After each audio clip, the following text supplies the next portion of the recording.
Even if you're experienced in or on the water, it's important to know the risks and take sensible precautions to avoid a tragedy.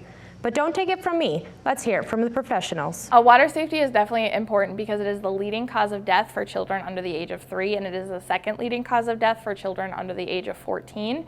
And in the last couple of years or so, we've looked at an increase in fatal drownings in the Northwoods area. Kaylee Dasher, aquatics director at the YMCA of the Northwoods, said it's important to be water competent and aware of your surroundings. So just being knowledgeable of the dangers that water can hold, especially natural bodies of water such as lakes, and then also just having some basic skills, safety skills in the water. Kaylee recommends taking swim lessons and learning water competency skills from the professionals directly, but said even if you don't have access to a professional, there are other ways to learn. So I would recommend learning how to float.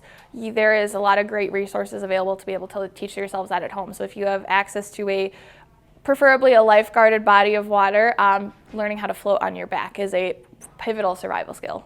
Along with a few others. I would recommend learning how to do the elementary backstroke, it's called, which is kind of just the next step up from back floating, as well as basic treading water, and then really staying calm in the water is a huge thing, because if you freak out, there's a lot of bad things that can go wrong. Having training on what to do in case of an emergency and keeping a level head can mean the difference between life and death. Especially when it comes to CPR and drownings, because the longer CPR is delayed, every 10 seconds CPR is delayed in a drowning incident, the risk of the drowning becoming fatal increases by 10%. Amy Larson, EMS Outreach Coordinator for Aspirus Medivac, said children and inexperienced swimmers should always be in age-appropriate U.S. Coast Guard-approved life jackets and never for any reason be unattended. If you see a water emergency taking place, if you are safely able to get them out of the water, please do so. But the first thing we would like you to do is call 911.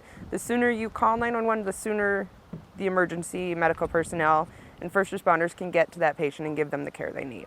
Reporting from Rylander, Shauna Johnson, Newswatch 12.